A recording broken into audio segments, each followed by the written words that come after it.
Nobody can war with me and my peeps when we in the zone. Scythians from the north better leave us alone. Hey, yo, let's get a shot of you and that baby. Who, me? Yeah, strike a pose. Nice. One more. Hey, can I get in this? Sure, say cheese. Show him some love.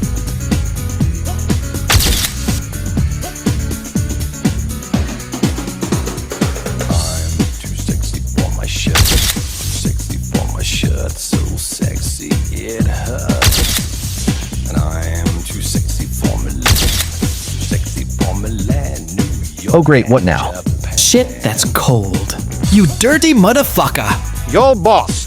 Those two geeks are over there taking selfies with that baby. Selfies. They stealing our views. Probably trending already. Too sexy for party. No way I'm disco dancing.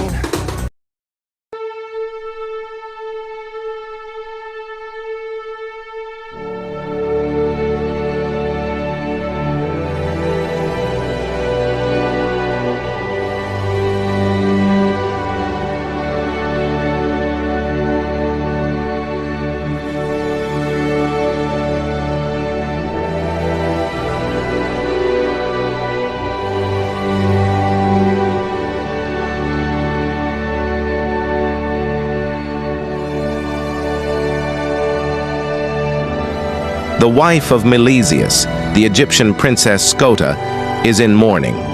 Meles Spange has passed away before he could go to Ireland and exact revenge on the Danans for killing his uncle Ith. The Milesians have held death ceremonies for both Ith and Mile, but not laid them to rest. Scota has shown them the way of the Egyptian pharaohs, an ancient ritual to preserve and prepare kings for the afterlife. Now it will be used to preserve their kings to travel to their new home in Ireland. The sons of Mile held council and commissioned 36 ships and appointed chieftains over each one. They called upon the people and took volunteers until each one was full. They sent men and put them in charge of gathering provisions and securing weapons, also making them. It was made clear to everyone joining, this was not an expeditionary voyage. This was a war party. Ain't no boys club either. You must die. I alone am best. Incoming to... Shit. You girls can't have all the fun.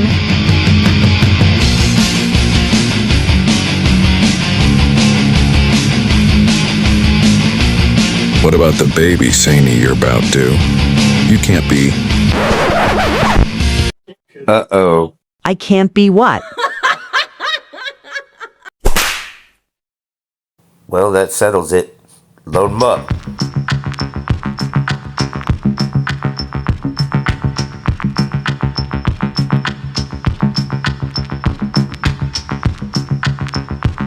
Lucas and Nico were in the head chieftain's boat, Eberdon, the eldest son of Mill. Lucas' wife Fiel was with Chieftain Amergin and the pregnant Sene in another ship. Scota, the wife of Meal, was chieftain of her ship. So was Ir, as well as Aber Finn and Aramon. Wives and children, warriors and artisans and servants were under these types. Also the druid Kyaker and the champion Goyston had boats. They set sail for Ireland and did not stop. When they had the wind, they sailed. When they didn't, they rowed. And when the seas were rough and deadly, they braced themselves.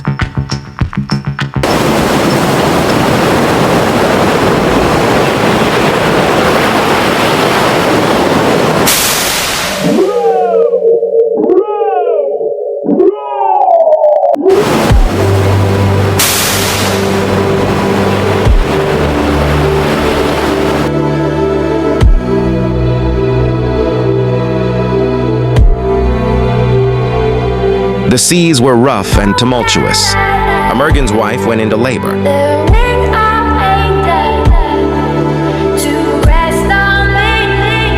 Sini, lay back.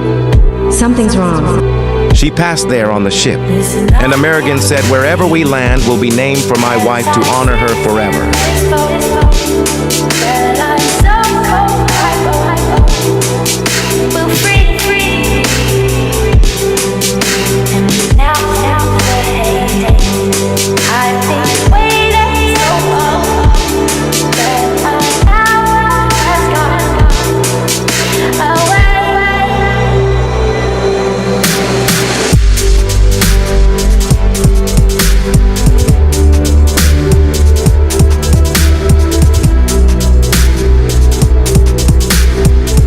It is said these standing stones represent the mound where Amergin buried his wife Sini after reaching Ireland.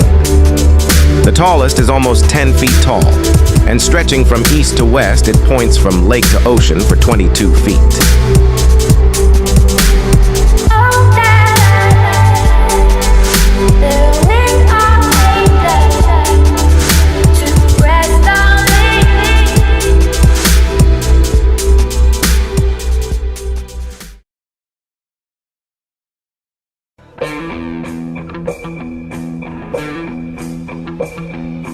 Aberdawn spots land. The ships begin to row harder, for they are desperate to finally touch dry land. Don fiercely commanded his men to row harder.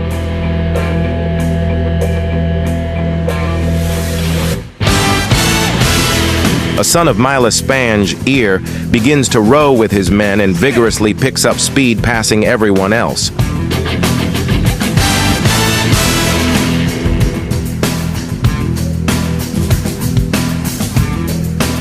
The youngest passes the eldest, and Don utters a curse out of jealousy. It is no good deed, Ear before Ith to proceed. Because Lucas, the son of Ith, was on Don's ship. What the fuck? His oar snapped and the force threw him back, so he landed atop the thwart behind him. He broke his back. Even though they were on separate ships, because they were greatly sorrowed by Ear's accident. Aramon, Eberfin, and Amergin said, as if it were with one mouth, as if they were speaking from the future.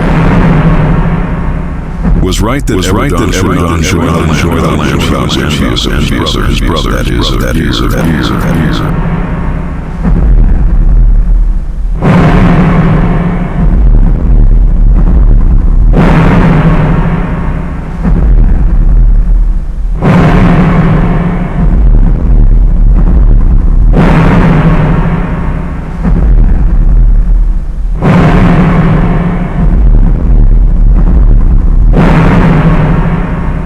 Ayo, Don, did you just curse Ear using my father's fucking name? I only wish for you to be the first one to step foot on the land when we got there, for the cause of your father's death. When the scouts of the Tuatha spotted them coming with an invasion force without first parleying with them, they instructed the Druids to mask the island to make it look like they could not land anywhere.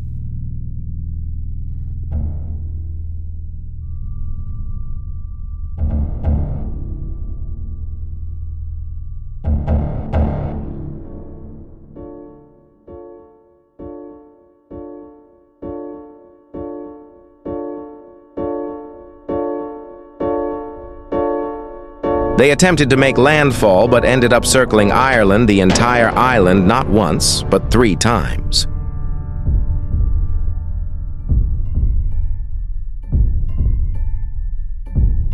Strange music began to emanate from somewhere in the fog. The druid Kacher shouted, "The sirens, find your wax. Remember what I said." It was too late for most. Only Nico put his palms to his ears and searched for the candle box.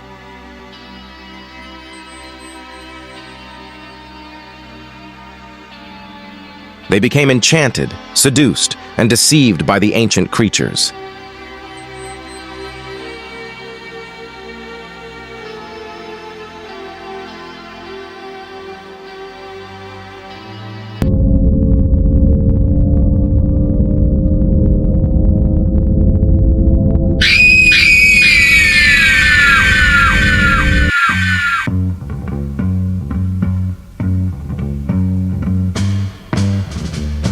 Hallucinating. Men began walking overboard, falling to the sea.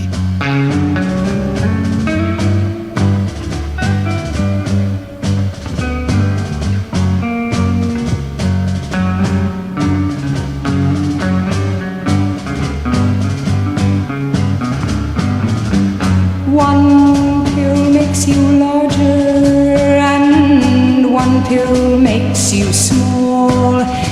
And the ones that mother gives you don't do anything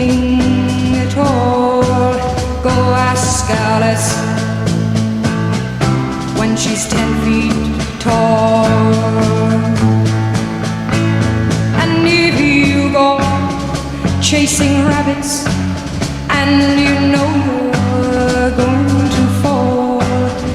Tell 'em a hookah, smoking caterpillar has given you the call.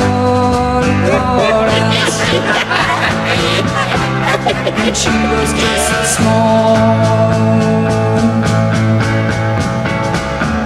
When the men on the chessboard get up and tell you where to go, and you just had some kind of mushroom, and your mind is moving low.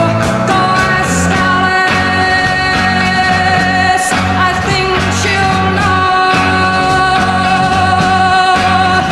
When logic and proportion have fallen sloppy dead, and the white knight is talking backwards, and the red queen's off her head.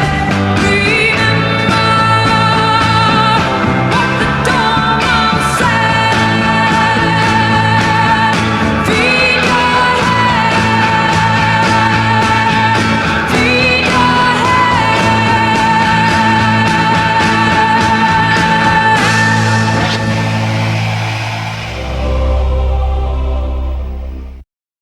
Stay awake.